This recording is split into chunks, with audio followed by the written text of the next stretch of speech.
affecting every day, right? Like, for example, we were talking about the beef recall, right? There's a massive beef recall happening right now. It's something like 13 or 14 million pounds of beef. Million pounds of beef. I feel like that's enough beef to fill up all of CBC, right? Like, that's a lot of beef. You can go online, it's the same thing, you gotta find it. They're worried that people have it frozen, so that people bought it and then put it in their freezer. So if you have bought beef since like October, you probably should check and make sure. Actually, it might have been even July. Check it, because it's enough beef, it's a lot. Just like we had the romaine, we're seeing a lot of food outbreaks right now. They're trying to kill us. That's the purge, right? We talk about this a lot. If we don't do it voluntarily, right, we're just going to eat the food that's going to take us out, right? No, my friend. All you see is endurance training. This in and out burgers were my life. So one of the questions that will be on your public health exam is going to be, tell me something that you did not know before you started this class. So does anybody want to share something that they learned that they thought was really interesting during the process of this class? You learned stuff. What did you learn? I learned about how in Las Vegas we have like a wood supply that could affect like our thyroid gland. So that's interesting because my mom has hypothyroidism. So yeah, that's what I wanted to share. There's literal rocket fuel in our water. Isn't that lovely? But they test that water, well, according to that video. But They test it. 400. I mean, Drink about water for forever. Now, I don't know what to drink anymore. so now does it make you think a little differently about buying bottled water? To know there's one person in FDA who's regulating this stuff, right? That literally there could be some person like filling it up from a hose in the backyard, right? I've seen people do that for like the big blue gallons. They just take it and then they put like a plastic cover over it, and it seems like it's brand new. And people buy it. It's so good. I know, yeah. Right?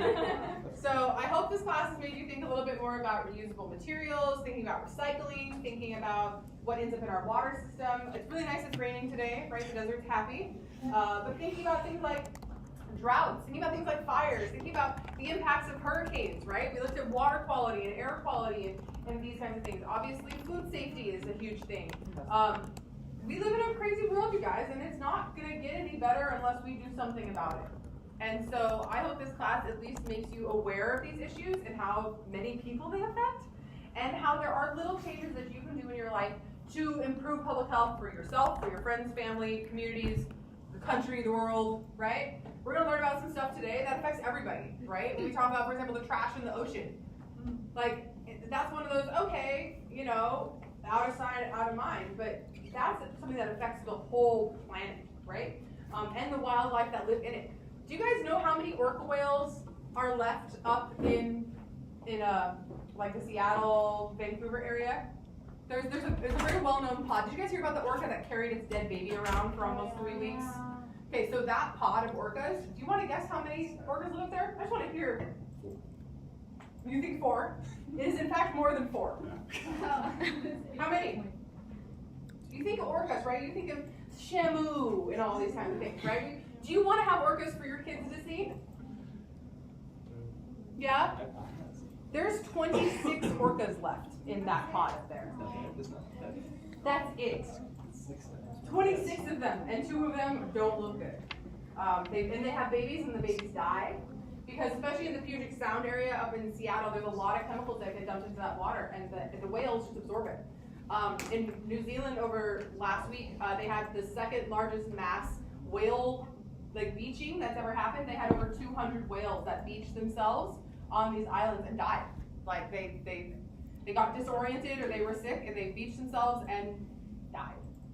And pilot whales are big. They're about the size of 2 of these tables together. So like we're talking substantial animals. So you know we're watching nature giving us signs that it's unhappy, and we as people really need to be thinking about what we can do to, you know, help the world be a better, happier place, right? So, who's up first? Let me pull up my little picture here. Who signed up first? Do you remember? Was you? Perfect. So yeah, load yours.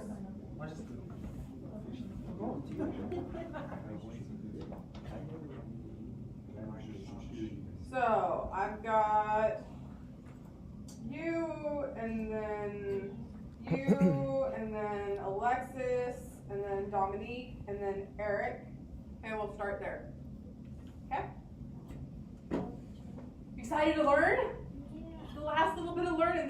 You guys picked some really cool topics that I could not even cover in class, so I'm really happy that you guys picked some stuff that is definitely interesting. So, how many of you are public health majors? Okay, a couple of you. Good. You happy you took this class? Have you heard of the other public health majors taking the same class who are suffering? Yeah. Do any of you have friends who are taking this class with another teacher? Yeah. Are they having as much fun as we are? No. So, They had to write like a 10-page essay about something. I don't know. Yeah, they had to like, it was lengthy, and I was like, Same public health is it's hard to do so much I teach PBH 429. I teach it every semester, including the summer. If you want more sex ed with me, we have fun, don't we? I would recommend 10 Yes. out of 10. She gets me for 2 classes this semester. We've had a lot of fun. So it's called Education for Sexuality. It's a PBH 429. It's an upper division elective credit or a social science requirement. Okay? It's a lot less work than this class. We have a lot of fun. I brought porn stars to class today. Yeah. Julia Jugs. Google her. I had 3 different ones. I had Rebecca Love, Jocelyn Stone, and Julia Jugs. I got a lot of interesting friends. I bet they call it porn star karaoke. That's the thing I do. Yeah, that's the thing. There's karaoke triple X. They'll sing porn star karaoke. Ready to rock and roll?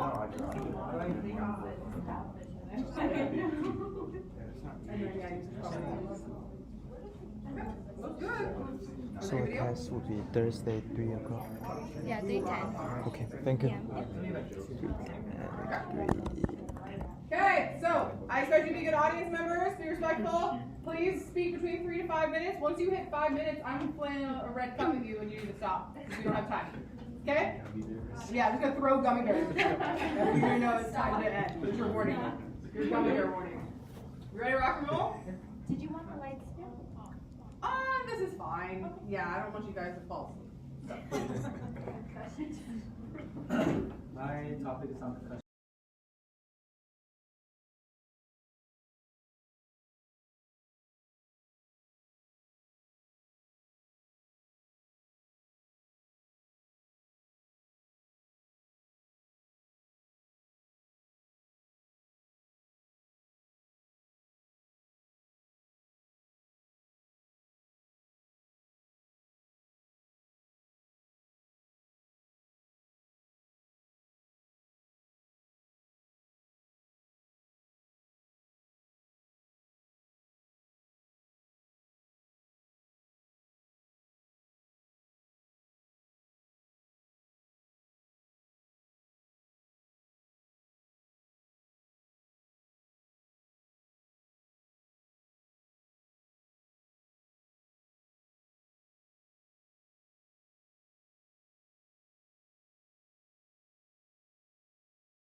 Real quick and just see if there's anything that I want to make sure you guys know that I didn't put on the study guide, but basically the study guide is everything that you're going to need to know for this test, okay? It's a summary of a lot of slides and whatnot that we do, okay? Your presentation today is the 20 points that you see under the discussion section. I fill that in. So whatever you do today is worth 20 points on top of your paper that was 40, okay? And most of which I've graded. I think I only have 12 left or something like that. So I've done half of your papers. Do we have any questions about that? If you have any zeros that you do not expect to have, you need to tell me. You need to see me after class. You need to email me. I don't want to make, I make mistakes. I am not perfect. Like I said, I have 147 students this semester. So I make mistakes sometimes. And help me help you. Okay? Use a 5-page study guide. I'll throw it on here when you guys are done presenting. Give you a quick little overview of what that is, and then you guys are free. But have you learned stuff in this class? Yeah. Yes.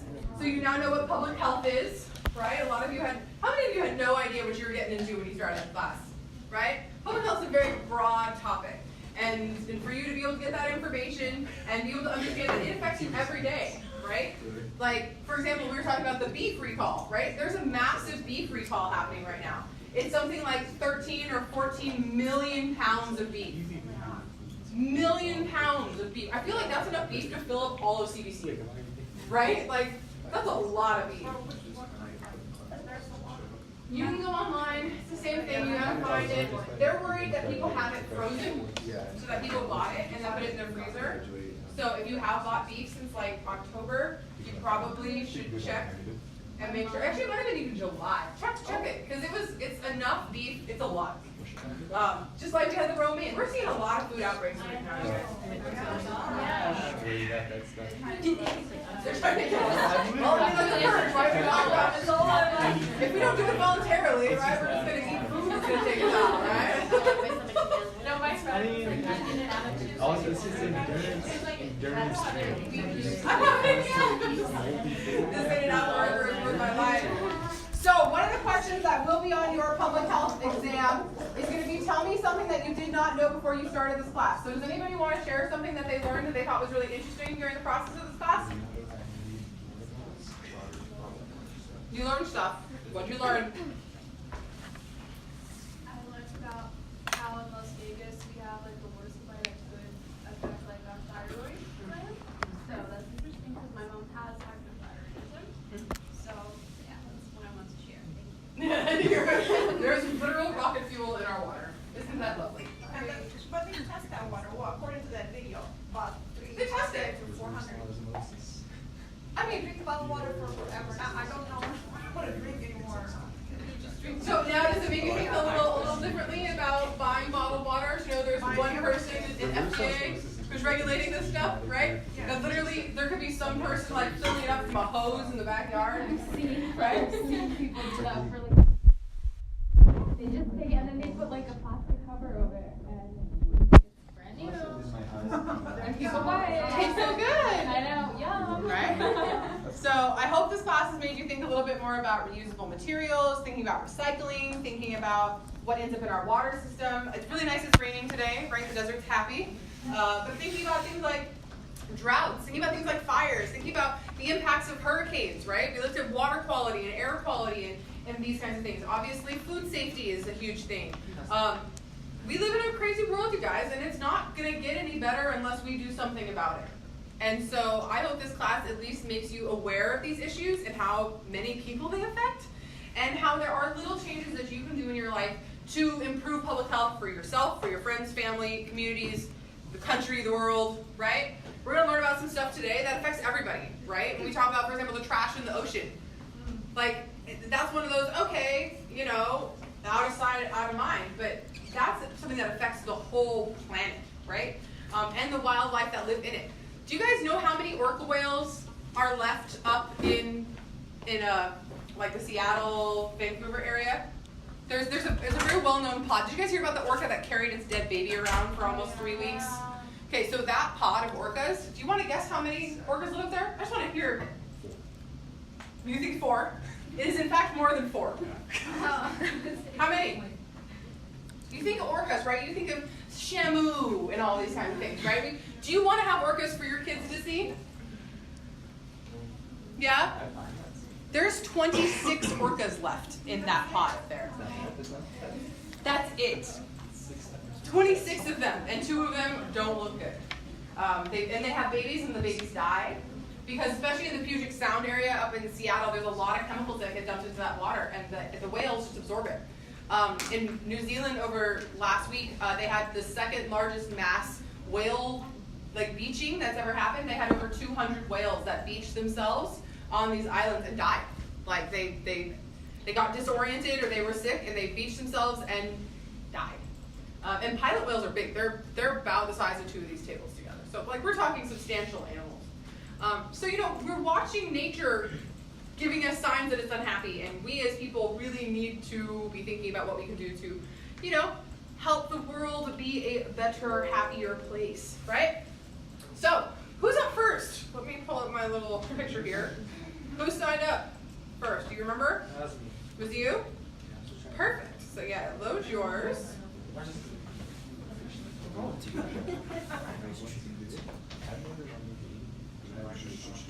So I've got you, and then you, and then Alexis, and then Dominique, and then Eric. Okay, we'll start there. Okay? Excited to learn? The last little bit of learning.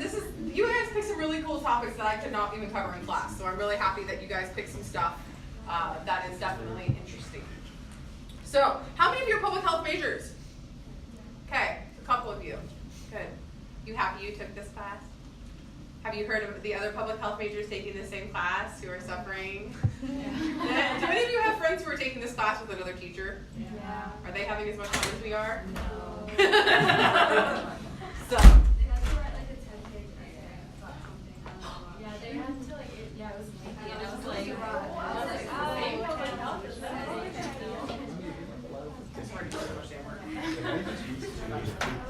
I teach PBH 429. I teach it every semester, including the summer.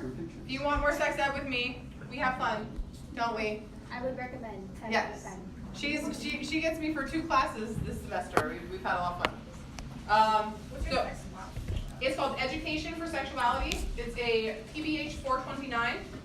It's an upper division elective credit or a social science requirement. Okay? It's a lot less work than this class. We have a lot of fun. I brought porn stars to class today. Yeah. Julia Judds. Google her. I have 3 different ones. I have Rebecca Love, Jocelyn Stone, and Julia Judds. I got a lot of interesting friends. I met them all at Porn Star Karaoke. That's the thing I do probably. Yeah, that's the thing. There's karaoke triple X. Go sing Porn Star karaoke. You ready to rock and roll?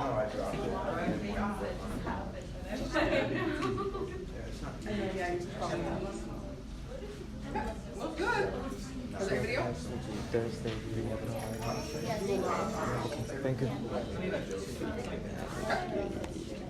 Okay, so I expect you to be good audience members. Be respectful. Please speak between 3 to 5 minutes. Once you hit 5 minutes, I'm flailing a red cup at you and you need to stop because we don't have time.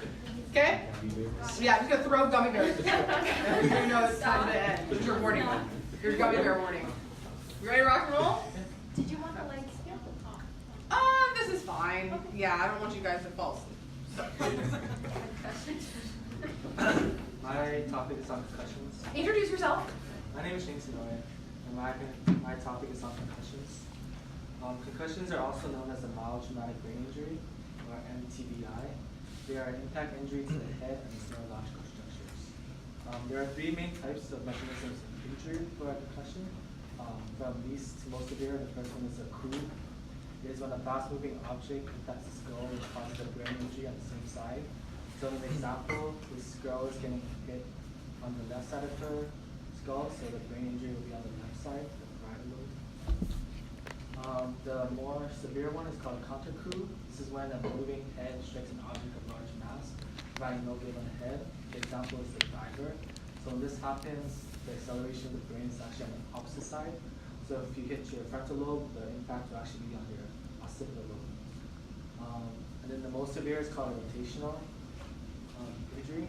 Is when the brain twists inside the cranial when an external force causes the head to rotate. So an example of this is this boxer getting punched in the jaw. As you can see, his whole body is still except his head, which causes it to violently rotate. Why is this important in public health? Many people participate in sports and exercise, and with it comes the chance of concussion. So we must be able to safely manage or reduce the chances of concussion. If not, there will be a decrease in exercise, and especially youth exercise. The health problems that arise from NTDIs include epilepsies, migraines, Alzheimer's, dementia, and more. For epilepsies alone, having a concussion doubles your chance of developing epilepsy within your first 5 years after a concussion. Prevention. One prevention that's primarily done in high school is called an impact test, where it's a computer test that tests your memory, your coordination, stuff like that. So if you ever do get a concussion, you know your baseline. So athletic trainers will be able to know if you're safe to return to play. Other things are like prohibiting head-to-ball contact and youth soccer players to different ages, improved helmets, research, and more. And that would be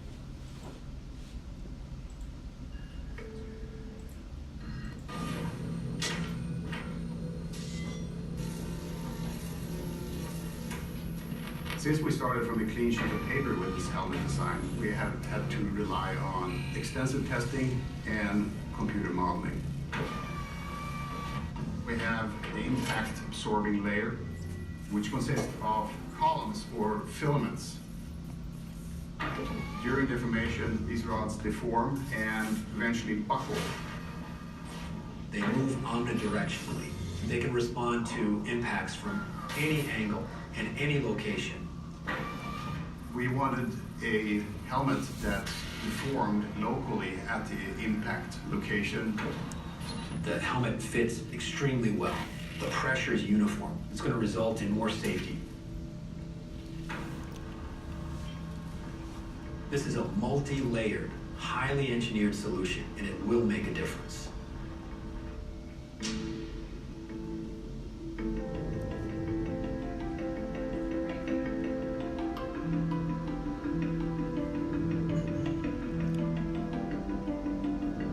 We don't have the typical helmet with a hard shell and some padding on the inside.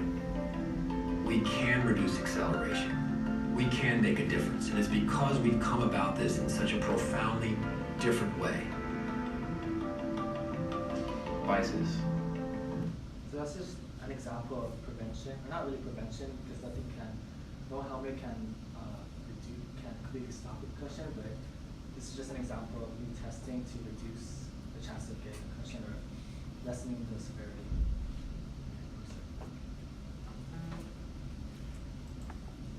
Wonderful. Definitely tons of issues related to this. So that was what I would call secondary prevention, right? So you're not stopping them from getting concussion, but you're trying to reduce the impact of said concussion, right? Great job. Next.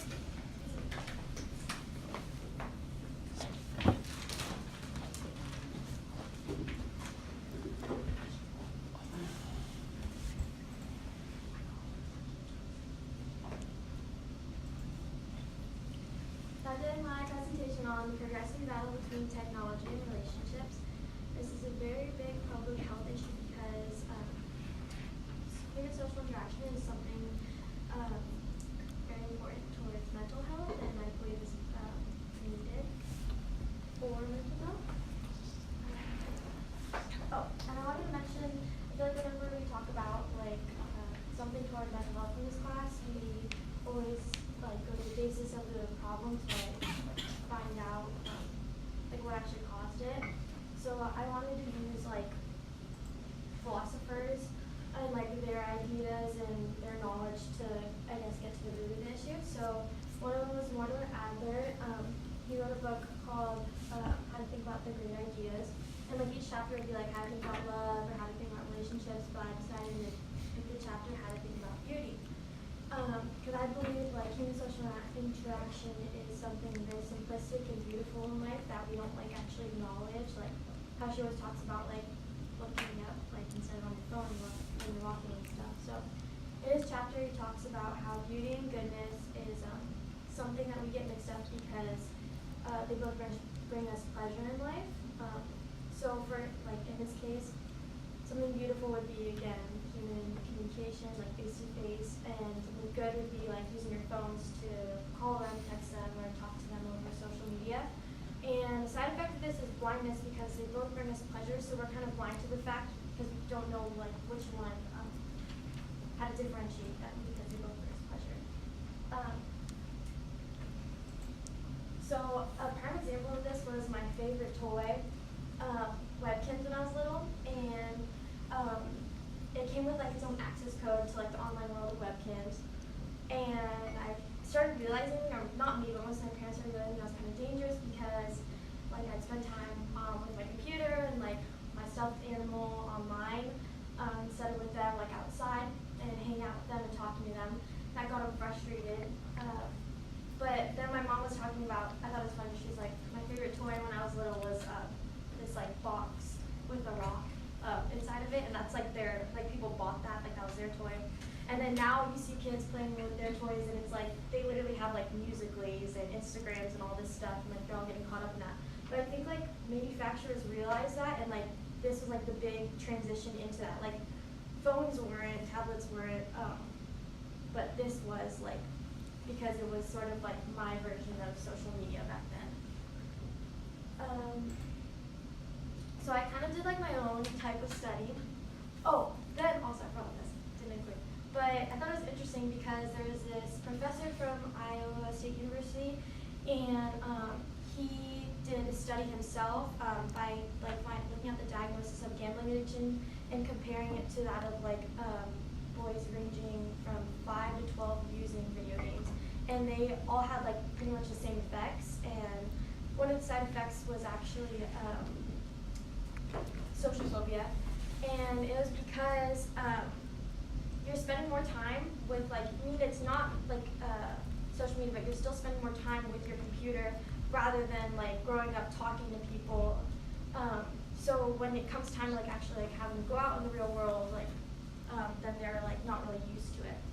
So then I wanted to like, to base off that, I wanted to see how much like I spend time on phone, like my family and friends, and like I asked people during Thanksgiving to like send screenshots. If you go into your settings, you click on battery, and then it'll say like how much battery used within the last 24 hours and the last 7 days. So I clicked within 24 hours. So in a day, this is mine.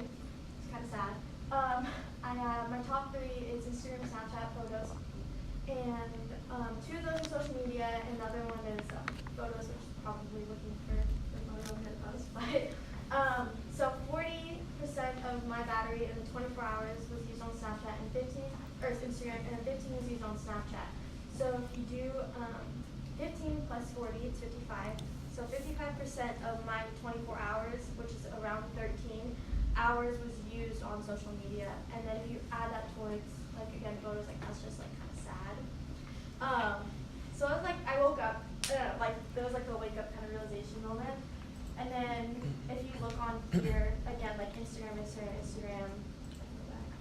Oh, but then other ones were like Instagram, Snapchat, Twitter, and all that stuff. I thought that was pretty interesting, and like I understand like maybe the people I hang out with, it might be different because like I don't know, it's like their likings and preferences, but yeah.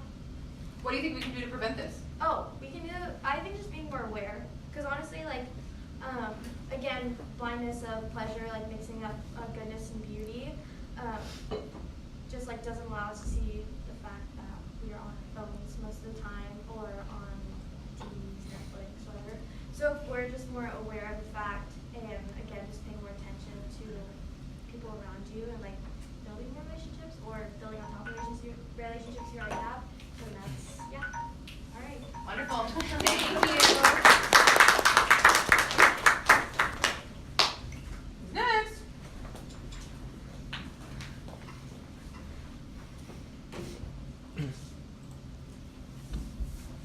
Are you guys more conscious of that kind of stuff when we've had these conversations in class? Sorry, no. I'm still off Facebook. I had a moment 2 days ago where I was like, Ugh, I miss it. It's like getting over cigarettes or something. Like, it's weird. Yes. Okay, I'm Alexis, and I did my thing on childhood obesity. So what is obesity? Obesity is a disorder that is involving excess amount of fat on someone, and it also it leads to a person having a lot of health problems. So a lot of people tend to mix up obesity and overweight. They kind of blend it together and think it's one. It all pretty much narrows down to a person's BMI. So BMI stands for body mass index. And in order for someone to be actually considered obese, their BMI has to be over 30. So here's a chart if you want to check your BMI real quick. You can do that. See where you sit. So here's your height over here, Yeah, and then your height weight and up here. weight. And then see where you fall.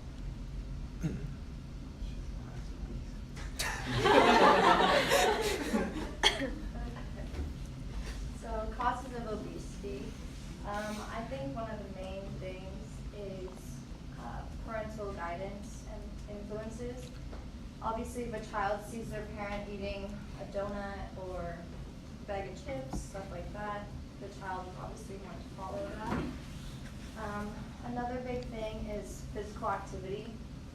Children nowadays are very stuck on technology, games, stuff like that, and rarely get out of the house to actually do stuff. So childhood obesity increases the risks for a variety of things, but a few of the main ones are diabetes, arthritis, heart attacks, even things like psychological problems, like depression, getting bullied and stuff like that. And one of the main ones is obviously adulthood obesity. If you're obese as a child, you're most likely going to be obese.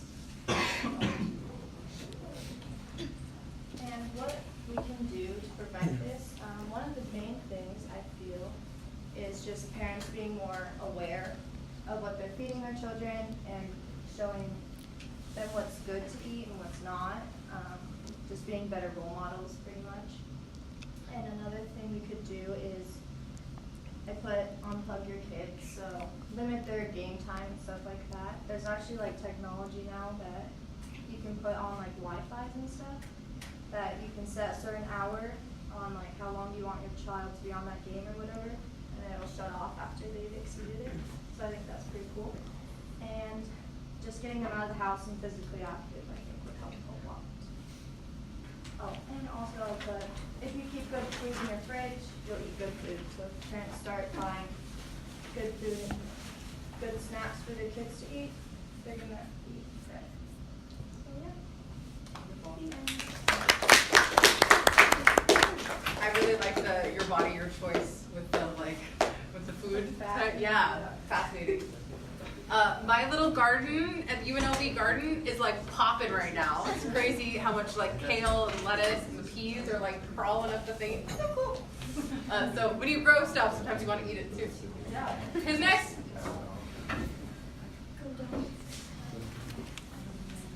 Excellent so far, you guys. You're awesome. Yes. Hi, my name is Dominique, and I did my topic on social media, and it's on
Xerox Corporation and pay attention to what this lady does on her job during the day. This is a typical professional salesperson.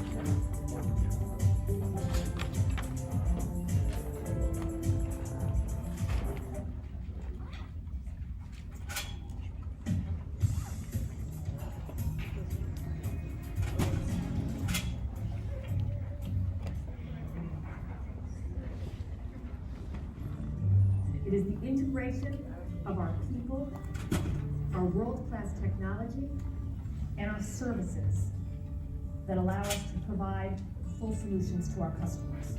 Well, our CEO, Ann Mulcahy, took over when the company was struggling, and under her leadership, we've turned it around, and it's been one of the biggest turnarounds in American business. One of the reasons why she's been so successful, we've been so successful, is that she absolutely resonates with all the people. And I think the fact that she started out as a sales rep, people feel like she's one of them. And she role models what a salesperson's supposed to do, and primarily spending time with customers. So she makes a lot of customer visits. So by her doing it, that puts pressure on the rest of the organization to do so as well. Mulcahy's commitment to serving customers through an exceptional sales force is one of the key reasons for the success of Xerox. The company is well known for its Salesforce training program, where sales representatives learn to build customer relationships through a personal selling process. The process consists of 6 stages: prospecting, pre-approach, approach, presentation, close, and follow-up. In the first step of the process, prospects respond to Xerox advertising, referrals from other Xerox clients, or phone calls from Xerox. Once prospects have been identified, reps gather information about them and their product requirements. Next, the sales representative approaches the customer to develop interest in Xerox products and services. This step serves as a transition to a more formal presentation. The presentation is the core of the personal selling process and may use different formats. The presentation often occurs at the client's office. We are going to Logistics Management Institute, alumni, to meet with Don Kennedy, who is the Director of Administration. They have several pieces of equipment that are expiring soon, and he's relatively new to his position. And so Xerox has been in there for a long time, but he is looking at different vendors. So this is when we start selling. My name's Allison, and I work at Xerox Corporation in Washington, D.C. I'm like the quarterback of the team, so I manage 250 accounts, anything from billing issues to service issues to selling the products. I'm really the face to the customer. When it might be a more specialized product, such as our production color machines or something a little bit higher end, I will engage what's called a specialist, a product specialist, and they're really the expert on that technology. And I have a specialist for almost everything. It's kind of when you're meeting with your customers and listening to their requirements and what they're looking for, you kind of engage them when appropriate. It's always very much about follow-up. This job is and making sure, when you're working in a team atmosphere, especially when you're an account manager and the quarterback, you've got to make sure that everybody's doing what they need to be doing. Well, I am back again with a new proposal for you. As we discussed last time, the price, I guess, was not where you needed it to be. I think after going through the evaluation of the 3 different sort of competitors, and as you know, as I mentioned in the past, that because we're a government contractor, we have to get 3 bids. My name is Don Kennedy. I'm the Director of Administration for Logistics Management Institute. It looks like many of the current popular companies have similar, if not almost identical, capabilities, and what it ends up boiling down to more often than not is the price. Well, one thing that I know that I'm pretty sure would be important to you. Right now, you guys currently use the ability of our smart kits, which is our customer replaceable units. So when you guys run out of toner or your fuser module or your graphic module, right now you have somebody on site that actually can replace that themselves. That's one feature of Xerox equipment that none of the competitors have. Is that something that would impact your business if you had to place a service call every time you needed a fuser module replaced? I honestly don't know how quickly somebody else could get here. I mean, a lot of companies make promises. And, I mean, you never know for sure how quickly they can get here. So that would be a benefit. So now it's just a matter of me plugging some numbers into a spreadsheet. And should we follow up next week? Sounds good. Thank you. Allison, she spends time with not only me talking about sort of a high-level perspective, but she also spends time with our office services staff, supervisors in the group downstairs on the first floor that actually takes care of some of the day-to-day things, with respect to smart kids and things of that nature. So, yes, she's, I think, taking great pains to understand our business and learn. So. What I like about Don is that he challenges me as a salesperson. And it's just an amazing feeling. The more they challenge me, the more it's like back, and it's fun. All right, here we are. We're back to the office. 50% of my day is spent with my customers, I'd say. 25% would be actually following up with any phone calls or emails. And another 25% would be doing proposals and administrative stuff to actually move the business along. Xerox is also very successful at managing its sales force. The sales management process includes organizing the sales force motivation and compensation, and training. Xerox is a global giant with 4 major customer groups: Xerox North America, Xerox Europe, developing markets, and global accounts. We're renowned for having a very professional, well-trained, very effective direct sales channel. It's a blended model. Even inside the geographies, we do have what we call vertical sales teams. So we have a team that might focus on law firms, a team that might focus on federal government. So they might know the customer's business problems and challenges at a more in-depth and intimate level. We also have in certain markets some indirect channels, value-added resellers. We have a reseller organization in North America. We also have a telesales organization as well. We're getting more and more diverse as far as how we approach our customers. Well, I would say managing talent is one of the most important things we can do. Most of the people who go into sales, they're motivated by being able to leverage their earnings. So our compensation plans are a combination of salary, which is a competitive salary, as well as an opportunity to overachieve and leverage their earnings through sales commissions and bonuses, etc. We've been very successful in getting college students off campus. I came to Xerox as a college student, actually as an intern. We have a talent acquisition center whose job it is to identify talented people maybe within the industry to make sure we get the best and brightest to work here. Once we get the good people, we do have a great reputation for investing in their training. The training program is phenomenal. I didn't have an IT background, so when I came to Xerox, the first 3 weeks is really working out of a book and learning about networks and kind of the IT infrastructure side of things. And then the second 3 weeks, that's all geared towards selling. No product, mainly selling value. What are the buzzwords? When you get into a customer, you just hear it out, like it just comes out of your mouth, and you're just like, where did that come from?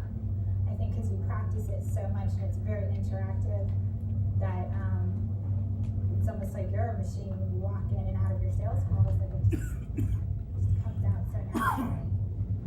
It's built into everything that I do, not just in my work, but always checking for validation that you're on the right track, always repeating requirements to your customers, and just really communicating in a a way that they understand. That's really important. 5 years, I would like to see myself as a sales manager, managing 6 to 10 people. I think what you want to probably start focusing on is aligning yourself to some of the managers, find out what they're interested in seeing what they want in a specialist. I have a twofold relationship with Allison. I'm her mentor, and I am also her specialist for the office. We have weekly check-ins to make sure that everything's going well. A big part of your success is watching the people that you've helped train and teach succeed in the company, so that if I was promoted, that I could really already have a grasp when I can't say that I'd be the salesperson I am today if it wasn't for the mentor program. We train them, we retain them, we develop them, we motivate them, we promote them, and we don't let any of the best and brightest leave, and make sure that we have the right people at all the right levels throughout. If I can get that one right, then a lot of the other challenges pale in comparison, because you're gonna have the best and brightest to deal with whatever.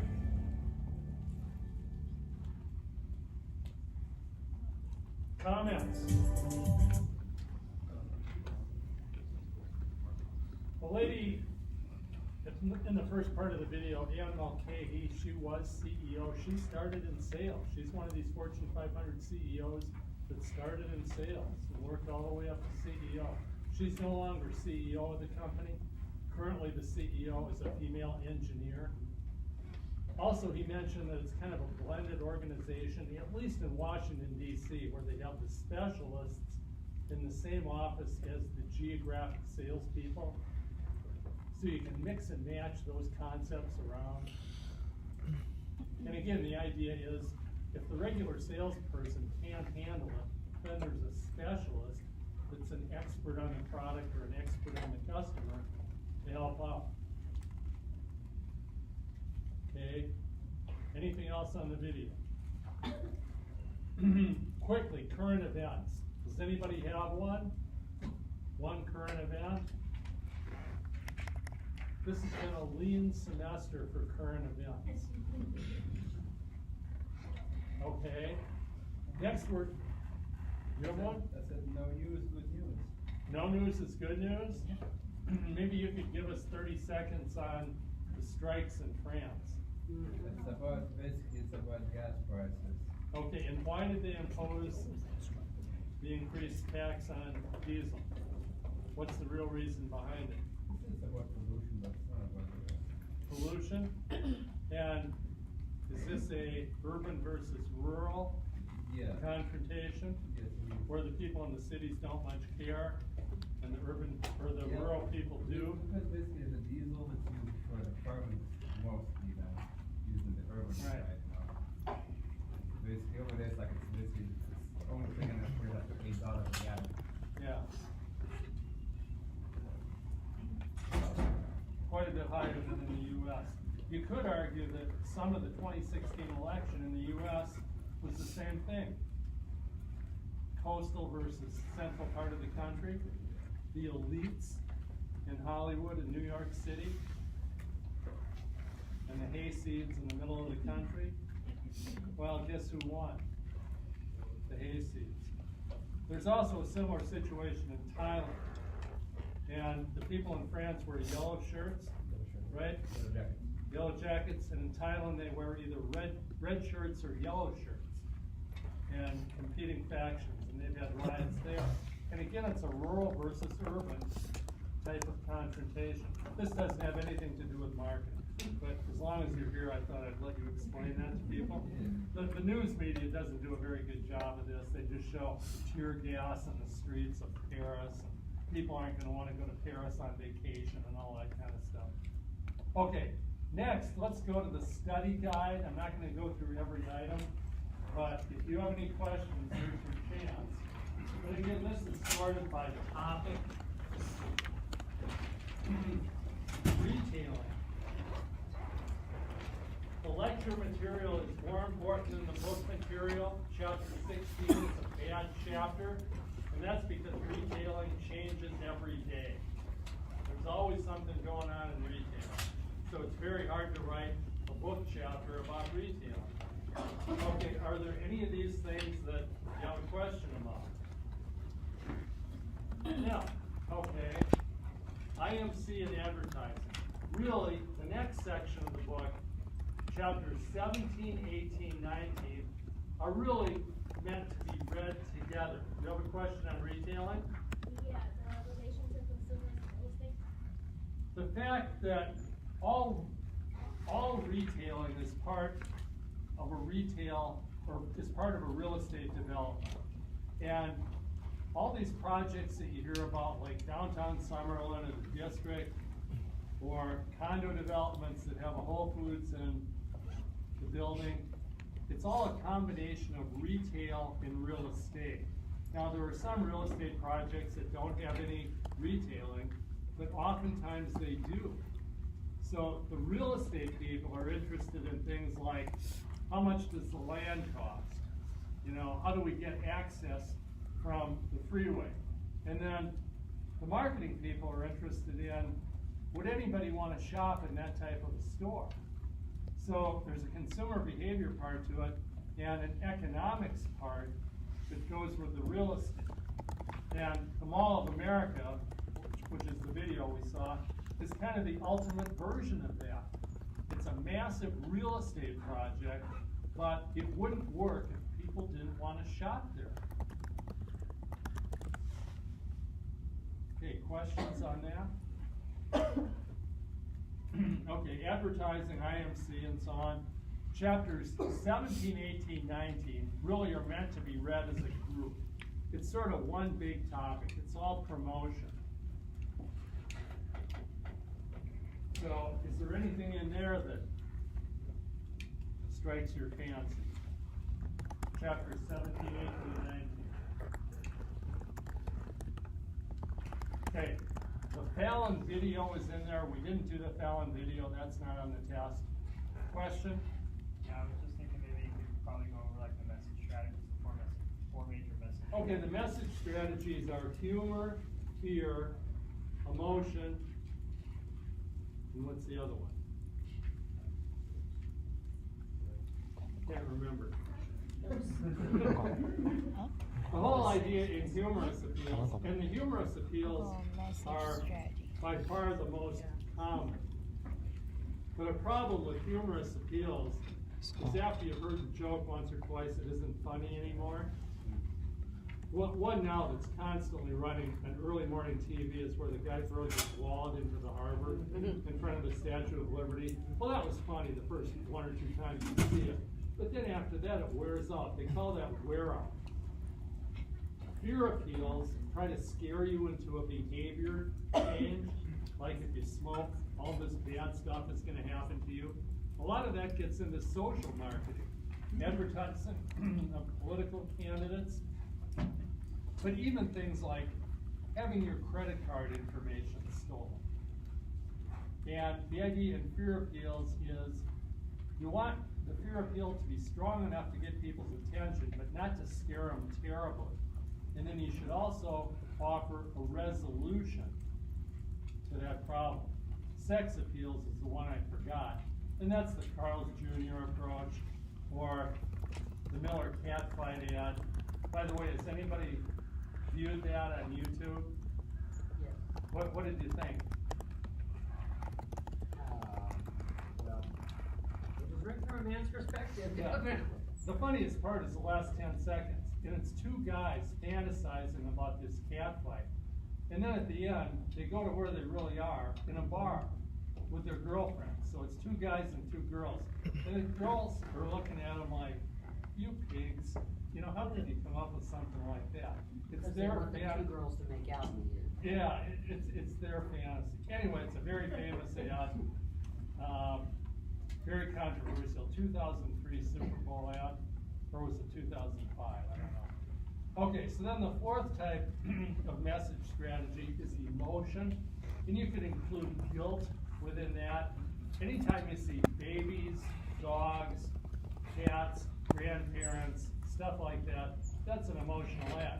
And you see a lot of that over the holidays, where everybody's sitting around at Christmas and they're drinking coffee and you know, having a certain type of coffee or a certain type of mayonnaise, that's an emotional type ad. Anything with babies is an emotional type ad. And you can mix and match those as well. You can have sex and humor in the same ad. You can pretty much look at every ad and categorize them into one of those 4 categories. Okay, again, we're not doing the Fallon. Can you go over spending on this one? Budgeting or spending? Spending, the last one. Okay, there's a pie chart in your book. Depending on which book you have, the pie chart is different. A lot of people think that internet is the #1 category. No, it's still TV. TV is the big gorilla. And I mentioned that book, television is the new television. Now, internet advertising is gaining, but television is still #1. Now, the overall pie is growing. So the total dollars in all those categories are going up, but as a percentage of the total, television is still #1 as of today. And that's because the ads are so expensive. You know, there's pretty good discussion in the book about Super Bowl ads and ads on the top 10 TV shows, how much they cost, and so on. Okay, anything else on this? No? Okay, let's go to sales promotion. Now, the book is very, very weak on this. You know, we had one giant lecture with consumer and trade sales promotion. All those different types of promotion. A lot of them are price related, some of them are product related, and then we spent a lot of time on couponing. Couponing is the big gorilla in consumer promotion. That's about 2/3 of all the dollars. And in the real big picture of all of this, trade promotion is the big gorilla. A lot of money is being spent on trade promotion. It gets short-run results. So salespeople like it, marketing managers like it, advertising people hate it. They say, no, advertising is where you ought to be spending your money. But then the retort is, yeah, but I'm not going to get anything in the short run. I want to get promoted. I want to get my bonus. So they use sales promotion. Any questions on those methods? That was all pretty straightforward on the PowerPoint slides. The different types of discounts. It's really a quasi-pricing variable. Okay, chapter 19 is social media. That's just a big commercial for Facebook and Twitter. I don't like the way that chapter is written. I'd kick it out of the book if I was the editor. Again, couponing is the big gorilla in consumer promotion. Well, we go to sales management, which we've been doing for the last 2 class periods. Chapter 20 is okay, but that stuff we talked about last time got very short coverage in the book. You know, we talked all that stuff about recruiting and compensation. There's one paragraph in the chapter on all those things, which is kind of criminal, really. The 6-step process that was in the video today is in the book.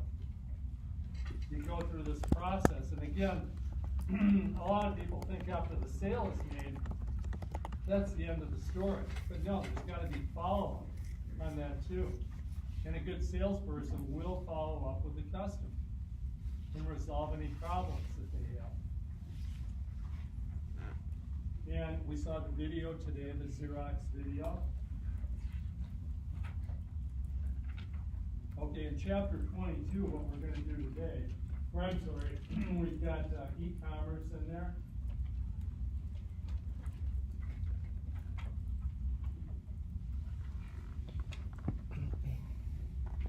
Which we'll eventually get to. So e-commerce is chapter 21, and I also covered social media. That was the day that nobody showed up. 30 people showed up. So get the notes from somebody else. We had an abbreviated lecture, short and sweet, but the PowerPoint slides and the notes are out there. We'll get to e-commerce. What's the next any questions on e-commerce? Okay, today we're doing marketing planning. Question in the back. The B2B versus B2C.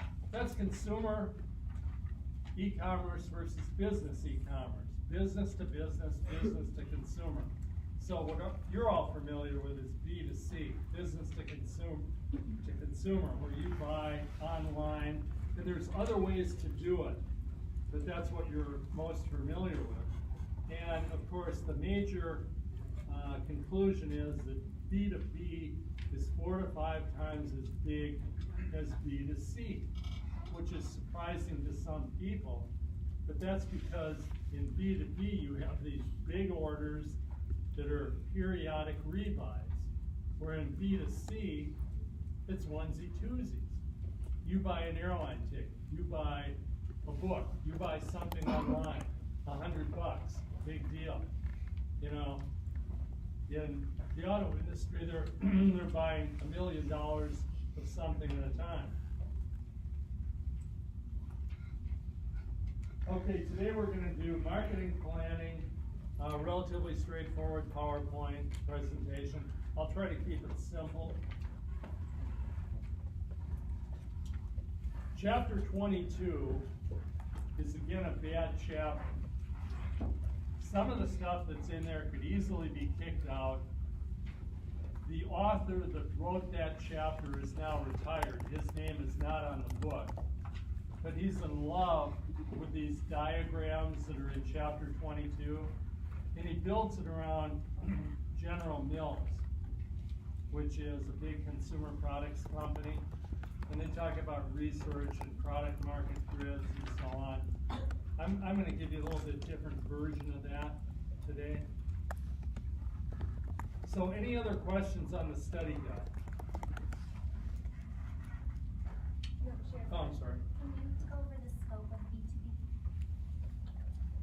Well, again, B2B is 4 to 5 times as big as B2C, and it's about 20% of GDP in the United States. But worldwide, you get different answers. But it's hard to do the statistics on this because a lot of the companies that are involved in B2B are based in the U.S., but they're really global companies, like Caterpillar and Boeing. So when you look at the numbers, they're really big in the United States, but it's really worldwide sales. So you have to be careful when you look at the data on that. That's the only point. I'm always nervous about quoting statistics. And again, on the fake news that you see on TV, they're going to have outrageous statements like, online retailing is up 20% this year. Well, the average person that doesn't know anything would conclude from that, oh, it's this huge growth area, all the malls are going to close, you know, it's this catastrophe for bricks and mortar. But then you go back and look at the real numbers, and it's something like 12 to 14% of total retailing. So if it's 12% and it goes up 20, what are you at now? 14.4, 1.2 times 12. So there's a lot of misinformation about the data. And again, if you watch the fake news, they don't even talk about B2B, yet that's 4 to 5 times as big. So the real money is in B2B. Okay, let's go to a sample test. This is on my website. This is a shorter test, but you're familiar with my test by now, so you should know this. Okay, question 1. Sales management video featured a key account rep for none of the above. So if you weren't here today and you read this question, you'd say, oh, I wonder if it's Nike, I wonder if it's New Balance. Oh, it must be Nike. So they picked Nike. So if you were awake during the video today, you get this one right. Okay, 2. Coupon redemption rates in the U.S. are about, there's no exact number here, 1 to 2%. It's probably more like 1.5. And coupon redemption rates vary by the type of coupon. If you take the trouble to go to the internet to print a coupon, it's much more likely that you'll redeem it, or you wouldn't have gotten it in the first place. So redemption rates for online coupons are probably in the area of 15%. But all this junk that's in the Sunday paper that gets stuffed in your mailbox, it's 1 to 2%. Very low. Okay, number 3, a majority, meaning over 50% of trade promotions, the push methods, are passed along to consumers in the form of lower prices. False. It's a third, a third, a third. A third goes to consumers, a third goes to retailers, a third disappears through inefficiencies. More warehousing, more transportation, stuff like that. So the consumer only gets about a third of those dollars. Okay, number 4, an example of a specialty retailer is the Gap. And if you didn't know that, you can figure it out by asking which one of these is different. Well, Dillard's is a department store, Target's a discounter, Kohl's is a discount department store. What's left? The Gap. They're the one that's different. According to the text, now depending on which book you have, you're going to get a different answer. The product category with the most online sales in dollars is, and in the current edition of the book, none of these answers is the right one. In the current edition of the book, it's computer-related products. In earlier versions of the book, it's books and clothing. So they're close. So it's not going to be on the test. I'm not going to ask that. The information is too unreliable. And also, travel services are excluded in the data that's in your book. So you can't do an apples-to-apples comparison. Okay, here's a better question. And I guarantee you something like this is on the test. When sales agents are used instead of a company's sales force, and this is in all of the above, so I've got to do it as a series of true-false, costs are almost always lower. Now, it depends. We had that break-even chart that I put up.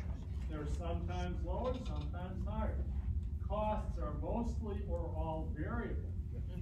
True. It's a variable cost system. The agents are likely incompetent. It depends, but they're going to starve to death if they are, because their total income is based on commission. So agents tend to be very experienced salespeople that are very good. They don't want salaries. They don't want company cars. They want to make money on commissions. So the answer is B. Costs are mostly or all variable. Number 7 is a book question. We didn't talk about this. An example of a power retailer or a category killer retailer is Staples. It says Staples in the book. The idea of category killer retailers, you don't hear that term as much anymore, is that they dominate a category. Now, Dillard's doesn't do that. Trader Joe's doesn't do that. Kohl's doesn't do it. Staples might. Dick's Sporting Goods might be another example. Office Max, whatever the name of that company is now, if they're still around. But the whole idea in category killers was you're going to dominate a particular category.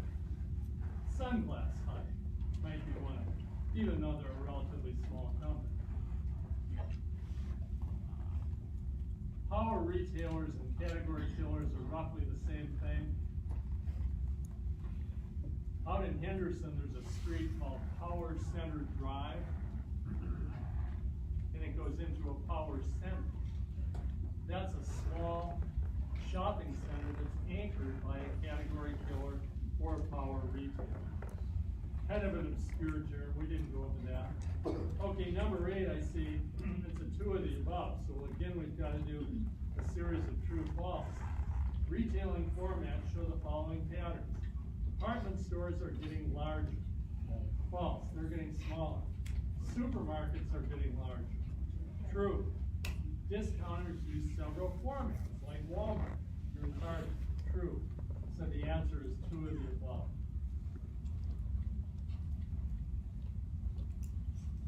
End of test.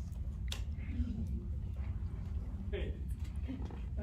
Again, for the test, a week from today at 3:10, it's 3:05 right now, so a week from right now, you'll be in here getting ready to take the test. Exactly the same as the first 2 tests, half pink, half white. The GAs will look for cheaters. You can bring a dictionary, you can bring a language translator. Whatever you do, don't go back and change answers. Bring a Scantron and at least one pencil. People try to do these with pen, and it's a disaster. We're going to try to get the grades done Wednesday night. So the raw scores will be on Canvas, and I'll try to get the actual grades turned in Wednesday night. So you should have a grade on my UNLV on Thursday morning. But, ... historically, during finals week, things like Web Campus and my UNLV crash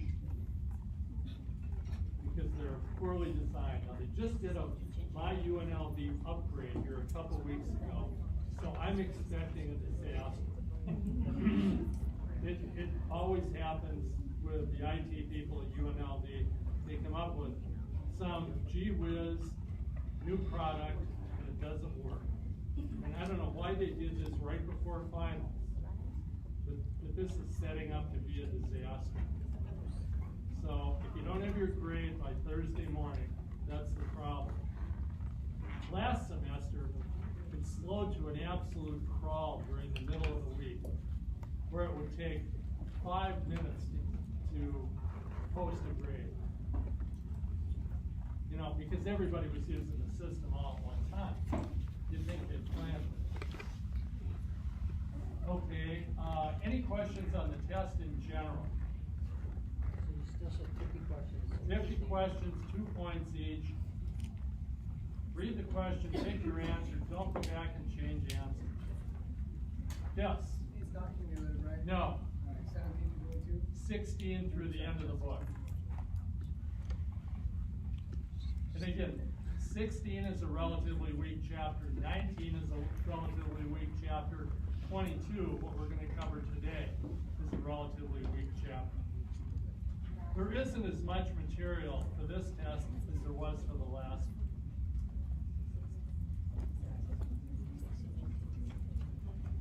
Anything else? Okay, I'll basically be around every day except tomorrow between now and the test if you have any questions.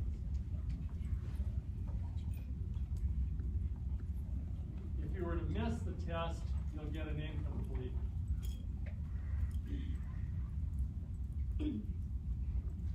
Okay, we're going to excuse Gino, and he can go back and work on his accounting.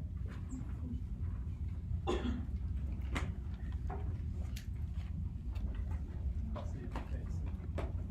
And I'll do the lecture.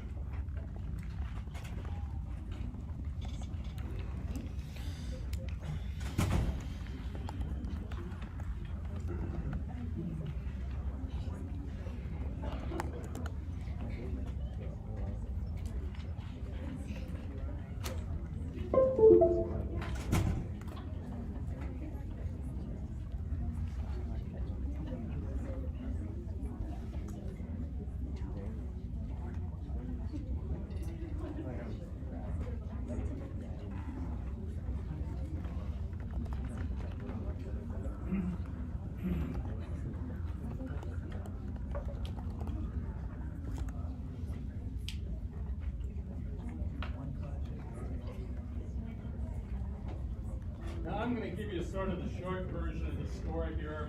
I use this lecture in Marketing 495 as well. And that's a strategy class. So this is a mainstream strategy topic.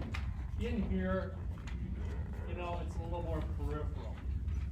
Historically, in Marketing 301, in the books, the very last chapter was titled The Marketing Audit.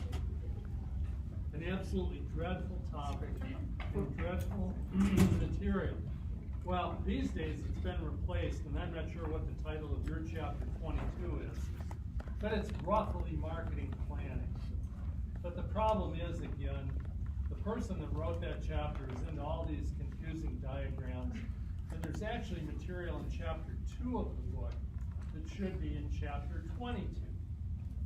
And when they hire me to edit the book, I'm going to ruthlessly edit it. And that would be one of the things that I would go after. But marketing planning is sort of a wrap-up topic in this class.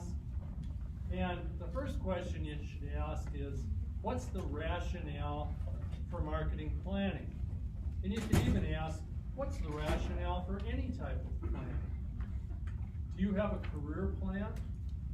How many of you have a career plan? How many have you written it down? Well, that's good. How about financial plans? You hear all this stuff on CNBC about financial planners, blah, blah, blah, and they meet with their customers every year to go over the plan. So you're planning to send your kid to college, or you're planning to retire or something like that. Well, the real reason to have a plan is to figure out how you're going to get from A to B, or from A to B to C. How about trip planning? If you were going to drive to Phoenix this weekend, how would you go? Do you know the routes? How about if you haven't driven that route before? How would you do it? Would you look at a map? Would you just follow GPS? Or would you just start driving? Well, the first decision would be when you get to Boulder City. There's two ways to go out of Boulder City, 93 and 95. Well, just flip a coin and take one. That's kind of the whole idea in marketing planning, is to put some sort of a formal process together to look at what's going to happen in the future.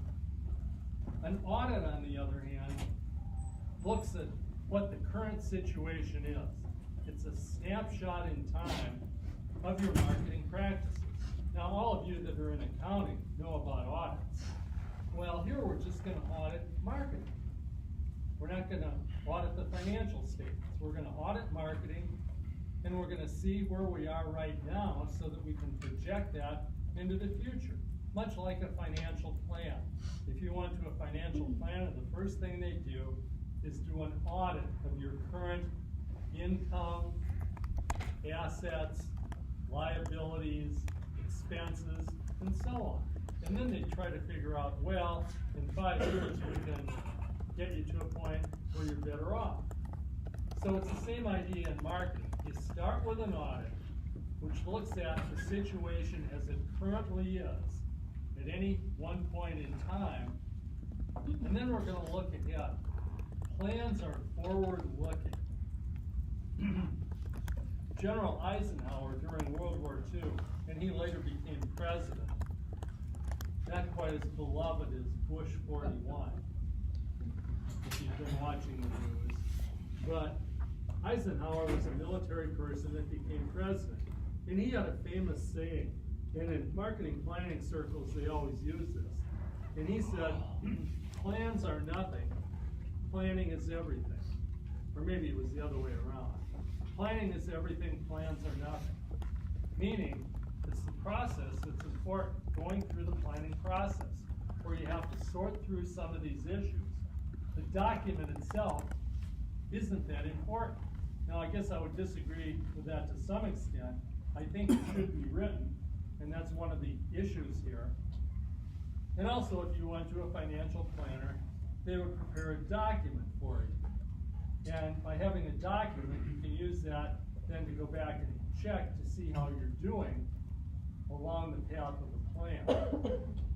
This whole idea of marketing planning and strategic planning came out of the military in World War II, as did supply chain management and business logistics.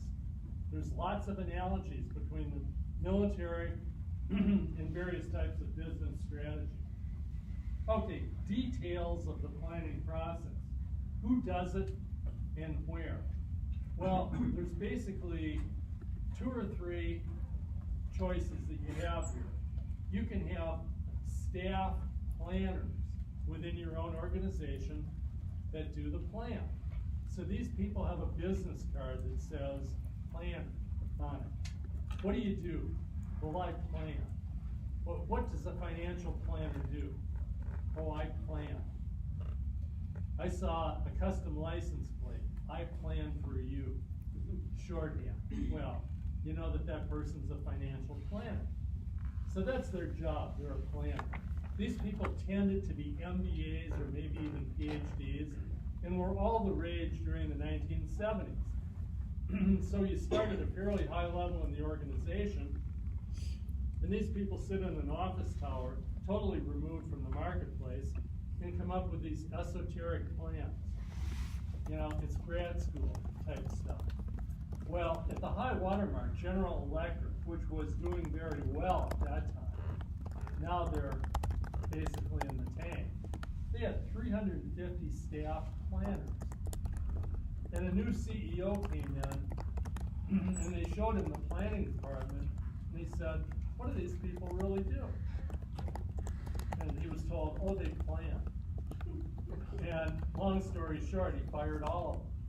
And currently they have around 20 staff planners, down from 350. And there's been a sea change in this idea, where now oftentimes the people that do the plans are the operating managers, manufacturing managers, sales managers, marketing managers, and so on. Supply chain people. They're going to be responsible for meeting what's in the plan. So the thought is they should have input into the plan. Well, another option would be to hire a consulting company to come in, like one of the accounting firms, or the Boston Consulting Group, or McKinsey and Company. And they bring in a bunch of wise MBAs to do the plan for you. And then they leave and say, so long, here's your plan. And you're left to fend for yourself. Of course, they charge a lot of money to do that.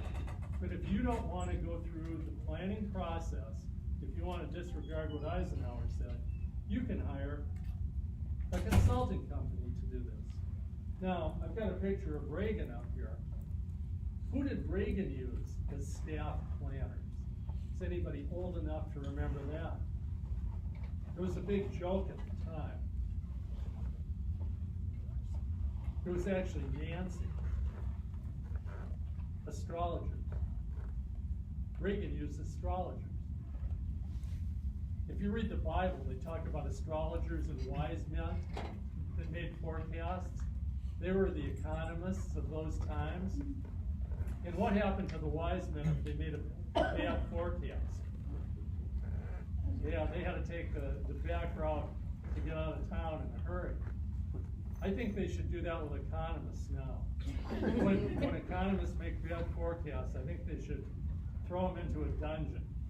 If you've seen that Miller Lite commercial that's out now where they throw the guy into the dungeon, and then there's another version where he's in stocks out in front of the castle. I think that would be a good solution to bad economic forecasting.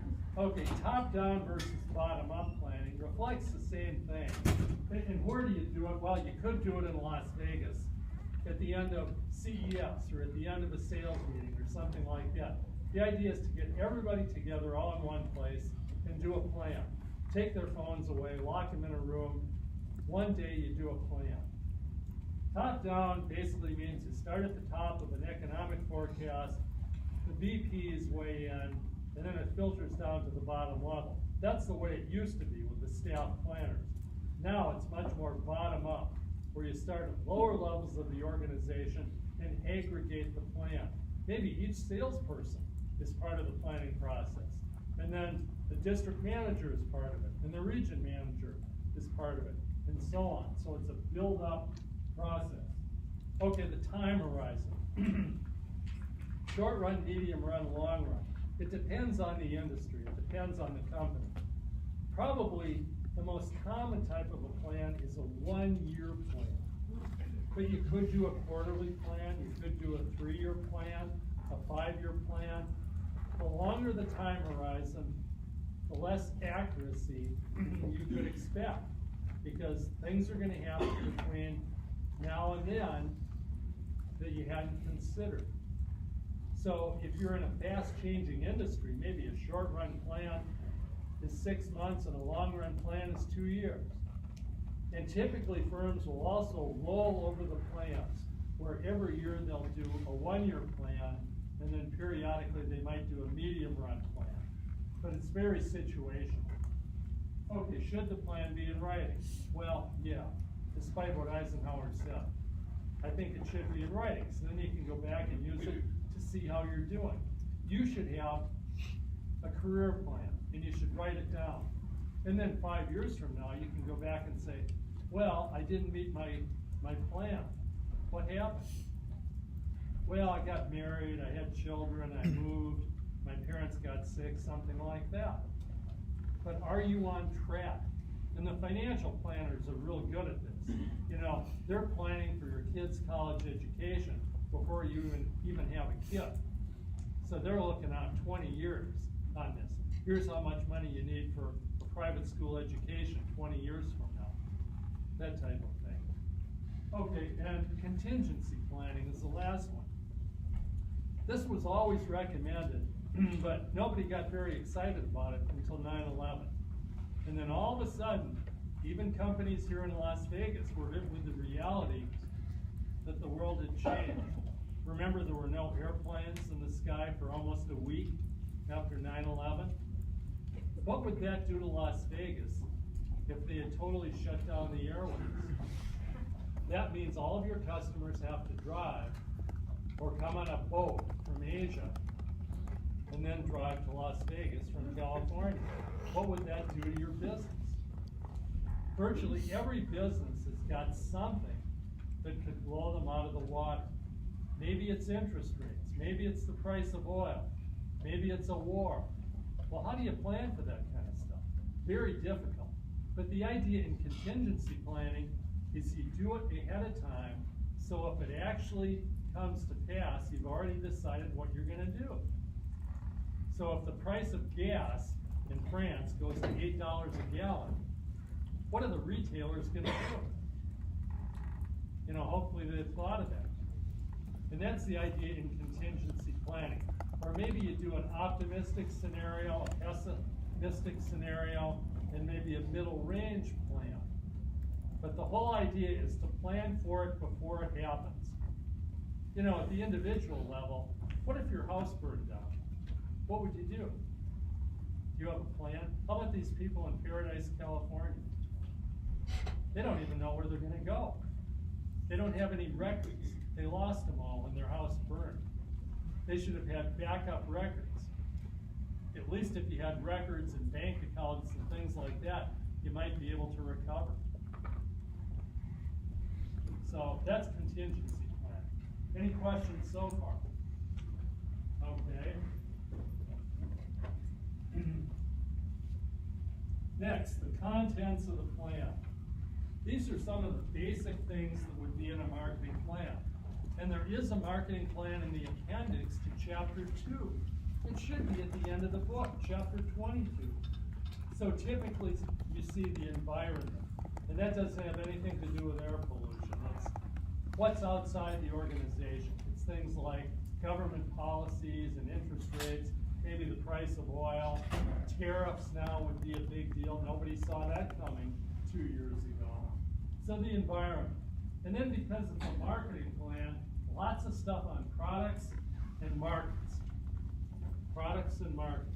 Everything about all of your products. You would just go through all your product line, you know, and this can get fairly long-winded. If you look at the plan in chapter 20, or at the end of chapter 2, and then things on the markets, the size of the market, which is called market potential, in an ideal situation, the size of the market, and your market share, and then competitors' products and competitors' market shares and things like that. And then probably a lot on promotion, including the sales force. Promotion, budgeting, all the methods that you're going to use. Okay, so the way people actually do this is you could take chapter 2 in the book and do a very similar plan. Or you could take last year's plan and update it. You don't necessarily have to reinvent the wheel on all these plans. And lo and behold, there's an easy way to do this. The Marketing Plan Handbook, which contains software called Marketing Plan Pro. And this is very similar to tax preparation software, where they've already done the various formats of the graphs and charts and things like that, and they'll ask you, or they'll query you, ask questions about things like the products and the size of the market and the market share, and then it will spit out very nice colored charts. So you don't actually have to do that yourself. You can just use this software to do it. About once a year I get a call from a former student that says, oh, I got a job and now I have to help my boss on a marketing plan. What do you recommend? Well, I recommend this. They also have 20 sample plans in here that are copyright cleared in a variety of industries. So they've got a retailing plan, a manufacturing plan, a healthcare plan, and you can basically just plagiarize that plan. But what you have to use this software, just like tax software, is you have to have some data. You know, it will ask you questions and you have to input the data, or it can't build the charts for you. So, Marketing Plan Pro. This sells for around $65, a real bargain. Okay, planning tools. And I'm just going to cover this in a very brief presentation here. Product market grids. These are prominent in chapter 22 of the book. Here's a product market grid, very useful. You have products on one axis, markets or market segments on another. And this particular one is from Delta Airlines, where they've got names for their various types of services. Fantastic Flyer, the Crown Room Club, Dream Vacations. And these are aimed at 3 different segments: families or kids, business, and leisure travelers. And they're targeted at one of those segments. So this shows you which product fits with which market. Product market grid. Shorthand way to explain all that. Well, what in addition to this would you like to see in this diagram to make it richer? Numbers, like this one. Don't even think about trying to write this down. Here's an exciting company, Coastal Pipe. They make plastic pipe, 4 different types: poly, PVC, ABS, and styrene. And they're aiming it at these different markets. Well, they did some secondary data research and found out how many thousand pounds of pipe, market size, the legend is at the bottom, market size is in thousands of pounds. That's how you measure markets in this industry, thousands of pounds. And each one of these cells shows how much of that product you could sell into that market. So poly, the market potential is 16,500,000 pounds. And it's got a 5-year growth rate, not a yearly growth rate, but 5 years, estimated at 15%. And we also want to address competition, because remember when we did market segmentation, we talked about you want a big market, a growing market, and a market without much competition. So we're going to put LC or HC, or you could put MC, medium competition, in there. We've got question marks in the table. That means we couldn't find anything. An empty cell means that that product isn't a good fit for that market. Maybe there are building codes or something like that that prevent them from selling into that market. Well, all this looks pretty complicated, but once you get used to using these product market grids, it summarizes an awful lot of information on one page. This isn't very good for a PowerPoint, but it would make a great exhibit in a report. You can put all the information about the products and the markets into that grid. Now, you can also highlight it with colors. You could look for a market that looks pretty good.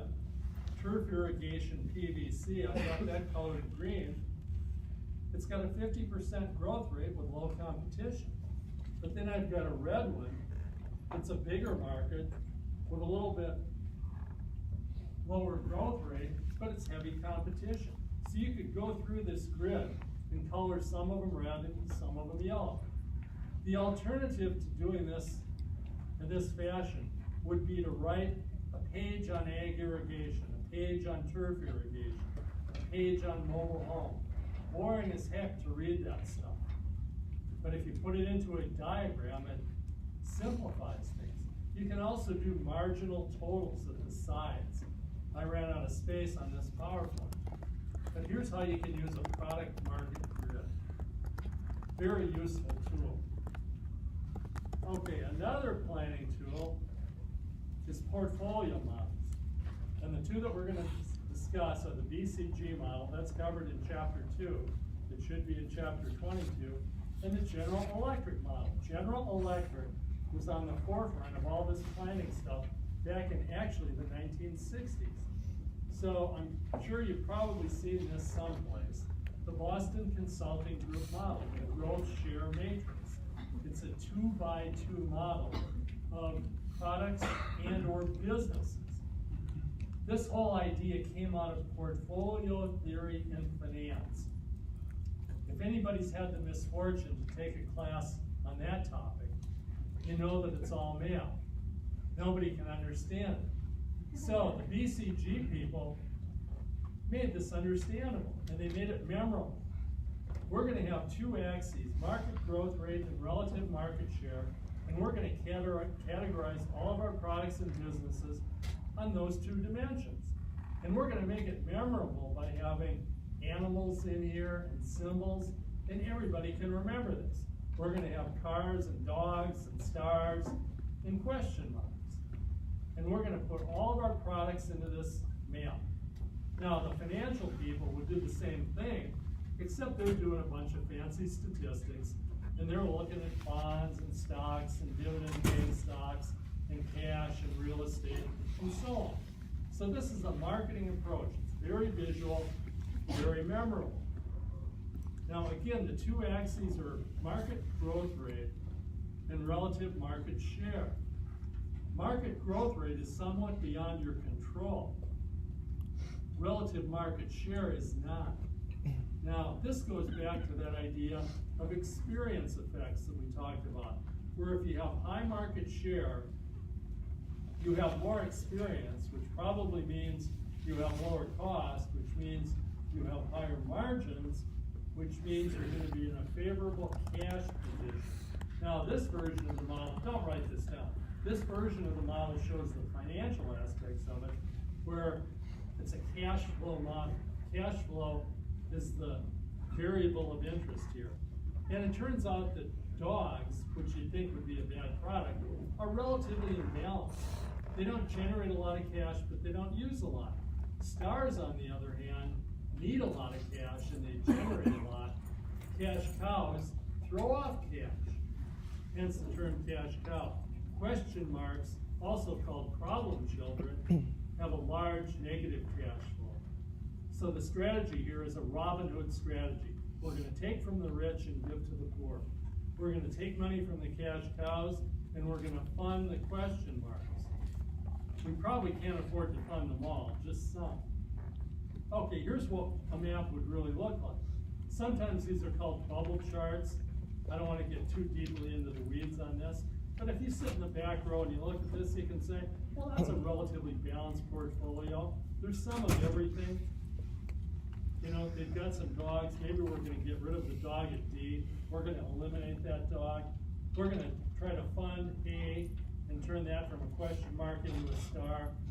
Again, you can have things that are right on the board, but that would be the strategy. You try to turn some of the question marks into stars, then eventually as the market growth slows down, the stars drop down to become your new cash cows. Also note that this one is drawn not symmetrically. The top part of the diagram is bigger, and we've arbitrarily picked 10% as the median growth rate. In some industries, maybe it's 20%. Okay, here's another version of that. It's a little bit simple, same idea. And again, it's easy to remember. People like to talk about dogs and cows. So it's fairly simple to remember all of this. So that's the BCG model, Boston Consulting Group, a big consulting company. It's also called the Growth Share Matrix. It's a 2x2 4-cell matrix. So you're putting all your products. You can do this with business units if you get into that kind of stuff. But it's a real simplified visual way to look at your products and your businesses. Okay, that's the Boston Consulting Group. There's all these other consulting companies out there, McKinsey and Company, A.T. Kearney, all the accounting firms now pretty much have some sort of a consulting capability. So there's an alternative model. And it was developed by General Electric. And here's the GE model. Notice that this is a 3x3, and the axes are different. Here we've got market attractiveness. That's different than market growth rate. And we've got business position as opposed to relative market share. And we're going to rate them high, medium, low on those dimensions. This is a perception-based model where we're going to send out questionnaires to various people within the firm in manufacturing and marketing and supply chain, and we're going to ask them questions about the market and questions about our capabilities. Things like our R&D capability, our quality, our global reach, our transportation capabilities. Market attractiveness might be the size of the market, the growth rate, whether or not it's a global market, things like that. So this is going to be perceptions-based as opposed to the data-based BCG model. Then we're going to plot, again, businesses or products on this map. And they're going to fall into the green area, the yellow area, the red area. This is also called the stoplight model for obvious reasons. Red, yellow, green. So if we're in the red, that doesn't look good. If we're in the green, great. If we're in the yellow, maybe that means we spend money to try to improve our position. Again, the market attractiveness is somewhat beyond our capabilities to influence. But business positions, if we spend money, well, maybe we can move those businesses around. And the size of the circle represents how big the business is without getting too technical. So maybe if I see one here that's kind of in a market that's not the greatest, maybe I don't want to go for that one. But up here I've got one where if we spend a little money, we can move it over. Maybe we can improve product quality or something like that. The benefits to these models, both the General Electric and the BCG, is again, like Eisenhower said, you can go through this planning process and you can play what-if strategies. What if I try to move product A to become a star? What happens? What if I divest product D? Is anybody going to care if we don't have that product? So these are portfolio models. Any questions? We're running out of time. PIMS, the next one, stands for Profit Impact of Marketing Strategies. Not market share, but marketing strategies. This is a big database project that started again at GE in the 1960s. It moved to Harvard in around 1970 to get better cooperation from companies, and now it's based in Europe. The idea in PIMS is based on a medical model, where medical models collect data on individual patients, things like blood pressure, cholesterol, whether or not you smoke, whether or not you're overweight. And then they aggregate the data and try to come to conclusions as to what those things would lead to. If you smoke, how likely is it that you're going to get this type of a disease? Now, individual people don't necessarily follow that pattern, but big groups of people will. So the idea in PIMS is we're going to take a big sample of companies, and currently I think there's 1,600 companies in the database from all over the world, and they try to measure marketing variables, advertising ratios, experience effects, market share, on and on and on. The questionnaire is 28 pages long. And any company that's in the PIMS project agrees to fill out that questionnaire, the data is disguised, and then the people that are running the PIMS project crunch the numbers and come up with findings. This has been going on since 1975 or so. They've been publishing this, and they hold meetings around the country and explain the findings of the PIMS project. If anybody's really interested, on my Facebook page, I've got a 2-page abstract on the PIMS project. I don't think you have to do that for the final exam, but if you're interested. And it's built on the medical model. And we have people in the MBA program that are in medicine, doctors, veterinarians, pharmacists, and right away they pick up on this. They say, oh, that's just like medical school. Except here we're measuring things about marketing variables within companies. It's controversial because they're saying that the type of company doesn't matter. A service company acts like a manufacturer, acts like a drug company. But in these studies of human beings, you're pretty much saying, although they do sort by men and women and things like that, they're saying we're going to put all these people into an aggregate database and see what the results are. Okay, if you were to read the abstract on the Facebook page, I've got 8 major findings from PIMS. I only want to cover the most important ones, and that's the most important thing you can have is market share. Market share rules everything. And the PIMS people say, always go for market share.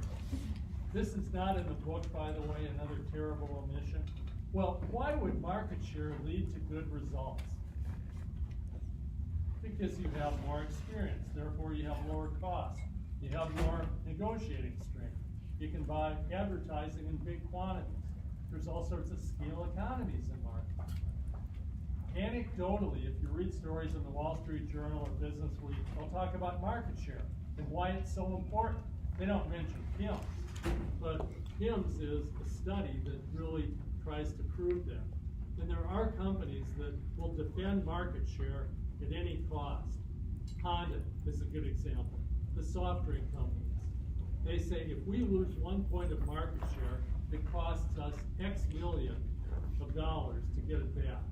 So we're not losing market share. Again, it's like a military strategy.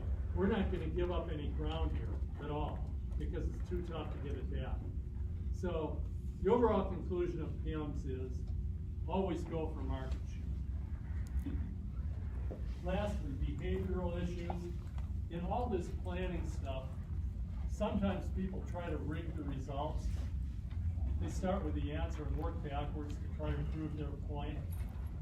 So it's really up to the CEO or whoever is in charge of planning to make sure that that doesn't happen.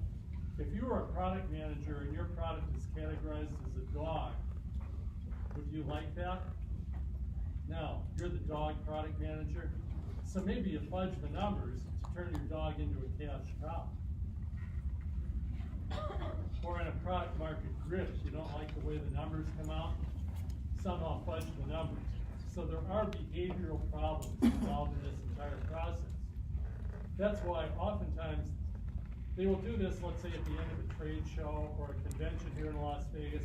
Everybody goes up to Mount Charleston. They take your phones away from you.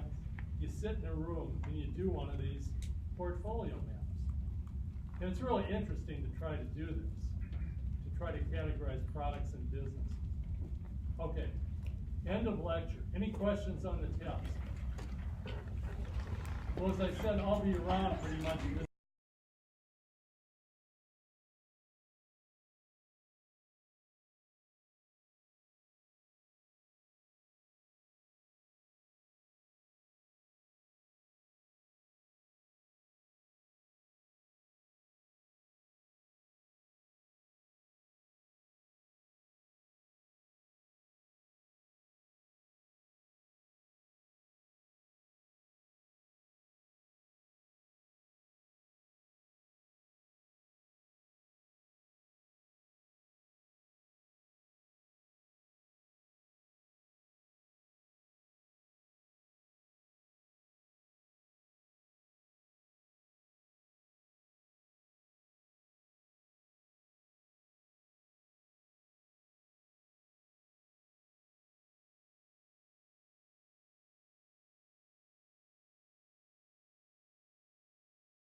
take about 15 seconds. Tell us, first of all, your name, then your team number. Yeah, that's gonna be hard, because based on what I've seen, a lot of you have no idea what your team number is. So just pick one up. But most of the time, be telling us what you accomplished in our community. A lot of change has been made. A lot of people's lives are blessed because of you. So tell us how. And we'll just start on that end and work over here.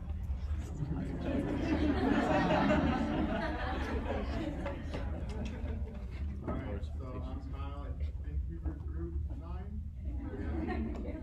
We volunteer our time for Project 150. We essentially went to the Great Car and Taco Festival, and we helped set up with their balloon release, and it was just to commemorate all the people we lost over the past year. It was really a beautiful experience to help people remember that. I like that. And by the way, so we won't applaud until everyone's had a chance, so that they won't applaud. So, next. I'm Jared. We were group 5, I believe, and we spent about 3 You 4 hours. believe? I think group 5. Okay. And we spent about 3 4 hours on a Friday afternoon at 3 Square, and we contributed to packing about. We contributed to packing about 15,000. We didn't actually pack 15,000, but that's many meals we contributed to packing for the week, and they go out to families who can who qualify for free meals through them all throughout Nevada. And what a difference they make. Feeding the hungry in an organized way makes so much sense. Yeah, they're really great people too. They're really nice. Yeah. And generally speaking, I think most of you have experienced this, the people in the volunteer organizations are great people. Thank you. I'm Austin. I think you were group 12. We packaged cookies in little bags with positive notes, and we handed them out to students on campus. You know how hard it can be during the semester when you feel like it's not enough. So we wanted to remind students that they're good enough and they can keep doing it. And I love that too. Making an impact on students. I like that. Hi, my name is Rick. I was a member of Group 30. I am confident in Group 30 because we were dead last. Alright, so we did something called Project Homeless Connect. Long story short, we assisted the homeless clients who came in. They could get anything from showers, haircuts, legal advice, and even food and clothes. So it's a fantastic experience, and I'm confident we made a good difference in the community. Thank you for doing that. By all means, it was fantastic, and I can truly say I enjoyed the experience.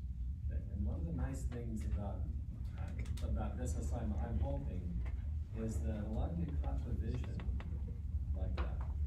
Of really making a difference. So my name is Lisa. I'm part of Team 17, and our team participated in the Light the Night walk, which is a walk to benefit people with leukemia and lymphoma.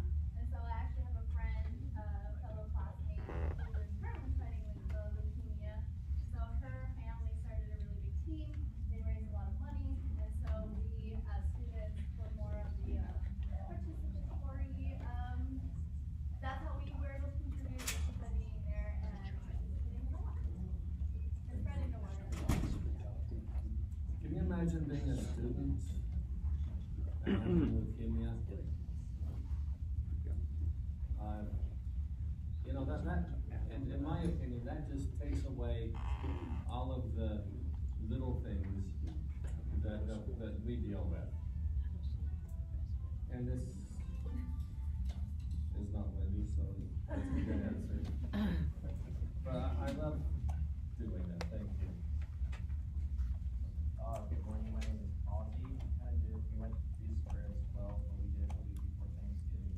So our team pretty much contributed to packing meals for the less fortunate for Thanksgiving. Oh, and to be honest, I don't know what group you were in. Yeah, that's what we did. Okay, so you pack Thanksgiving meals? Yeah, so like most of them like had like mashed potatoes, like pumpkin pie. go to 3 Square, you get the sample? Yeah, you don't want to, most of those, it's like old. I'm not good. He's so intense. I feel the effect, bro. That guy's funny. Thank you. Hi, my name is Jacob. We were group 22. We spent 2 days with the local high school hosting a startup weekend where students from grades 5 through 12 came in and took 2 random words at the beginning of the event and had that day and the next day to come up with a new product or business idea that would help benefit the community. We acted as mentors for all of these student groups to help them stay on task, help them brainstorm, expand resources and research capabilities to grow their ideas. And then we followed that up with the second event where we hosted a panel at the same high school for seniors who were about to move on from high school, and we did a high school design panel telling them about options that they had, or either if they were transitioning to university, higher education, or if they wanted to do something else with their life, such as go straight to career, or even take some time off for themselves. And we kind of provided some realistic life advice and a chance to answer questions for all of the students. That made an impact on the lives of students then. I like that, thank you.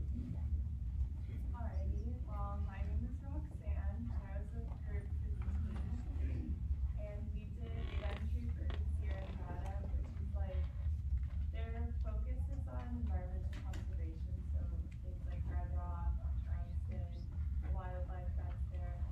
And I would say our work was impactful primarily because there's so much data, like our stocks were huge, we were there for 5 hours, and that would have been time taken away from the people, like fighting to protect these, you know, natural resources and beautiful recreation centers anyway. So we helped them so they could focus their efforts and longer lasting. So is there a member of your team that's part of Sierra Nevada, or? No, I mean, a member of our team found it. Okay. I mean, I think we all left our information on the anyway. Okay. So I got their emails within the data we were already entering. So now it's like. My name is Lori, and we were one of the last groups, I'm not sure the number, but for our project, we volunteered our time at St. Jude's Swift Ranch in Boulder City. And basically, we just prepared Thanksgiving meals for them and their families, and it actually turned out to be really fun because we kind of bonded together, and it was fun seeing them enjoy it, and then fun for ourselves. And we kind of just like playing games and stuff while the food was cooking, and I cut over like 100 potatoes, and we were cutting onions and stuff like that, so we were all kind of in the kitchen doing that for the most part, but it was actually really great. Now, who does that organization serve? Kids. Okay, I know that part. What kids, do you know? They're unfortunate kids. Basically, a lot of the kids, or most of the kids, are from pretty bad families and situations. Are we talking about St. Jude's? St. Jude's, yeah. Because St. Jude's is an orphanage. A lot of these kids were, well,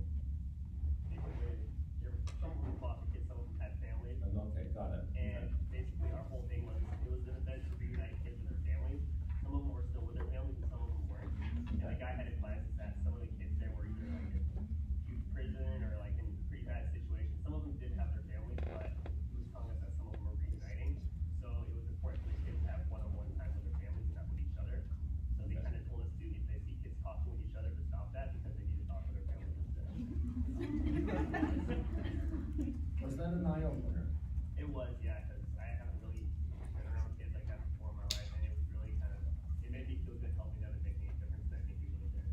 Thank you. Prepared basically a lot of good for them and their families. I love that organization. Now, last, the next 7 or 8 to please stand against that wall so I can see you while we're talking. And those that have already presented, yeah, feel free to.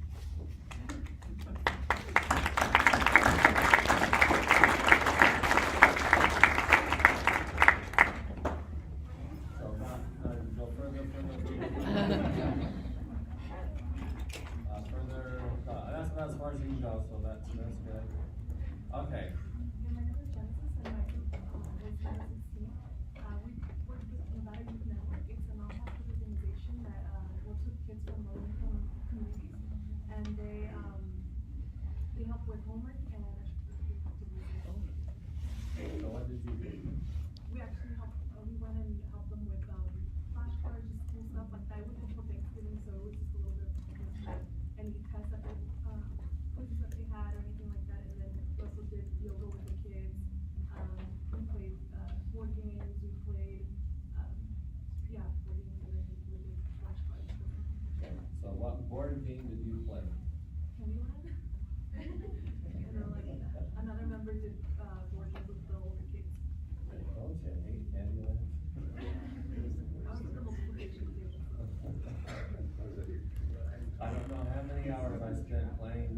working with little children, when our children were little, and I had to be happy about it. And that was a challenge.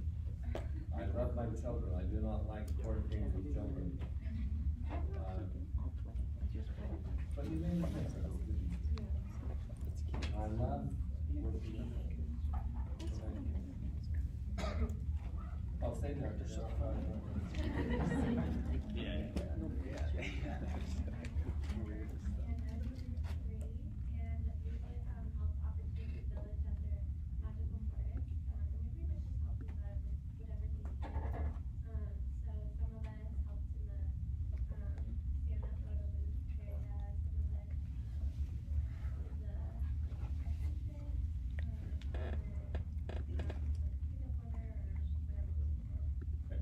And what does Opportunity Village do?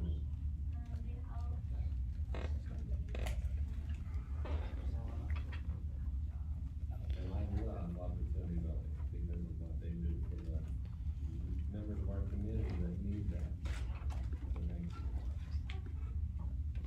I'm Stephanie, and I'm in Group 26, and we spent Veterans Day helping the Disabled Veterans Organization kind of organize their, or like help out at their free veterans dinner to feed them, help get them food if they couldn't get it themselves. And that kind of thing. So what did you do? What did I do? I came in here and I helped the food that actually go up there and get them about their line, so I went around and did that and just kind of talked. I love that. Thank you. Hi, my name is Paulina. We were 16 or 18, I'm not sure which one. We also help the veterans. We were at a VA of Southern Nevada event. It was a car show and barbecue. So they had the Saturday before Veterans Day, and we had a booth that was Kidsville. So we answered to the kids, the face painting, we had them draw, they painted. So we were really good kids. It was a class for us to see that they painted for the manuals and stuff like that. So, yeah, we were, at the Veterans Barbecue Show, we helped set up, at 7:30 in the morning, and then we stayed there until about 4 o'clock. And you made a lot of kids happy. Yeah, we did, they love the face painting. So what did you do? I did face painting, so we were very artistic in our group, so we made a menu of items that they could pick from, and each kid would pick from, the menu that we had of what they can get, and use it for the face painting. Great, thank you. I'm Stephanie, our group was here this morning. We also did Opportunity Village and Magical Forest. We happened to do it when the Station Casinos bought out the before it actually opened. So we were geared more towards satisfying customers and then also helping the people with disabilities. Okay, so what did you do? I worked at the photo booth, which was also the hardest because mine and Amanda's one, everything was free, but our booth was the only one that had a card. So a lot of people didn't understand why, but it was either you can donate and you could take it on your phone, or you could pay $5 or $7 and you can take it on the machine.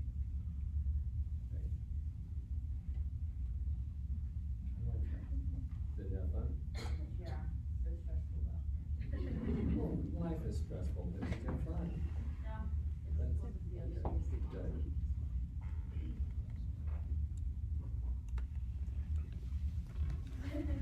Well, I'm Alexis, I work in the store, and we just have to make about care packages for some homeless people. I had like a bunch of stuff when I went all out with the snacks, and for like resources that they can go to like get help, places to stay, moving around.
I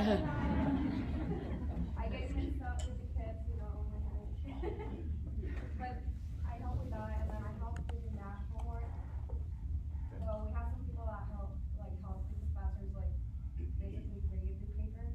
That helps a lot. Yeah. Someone said you could be a point guard. I was actually when I was younger, but now I know, short. So you were higher before?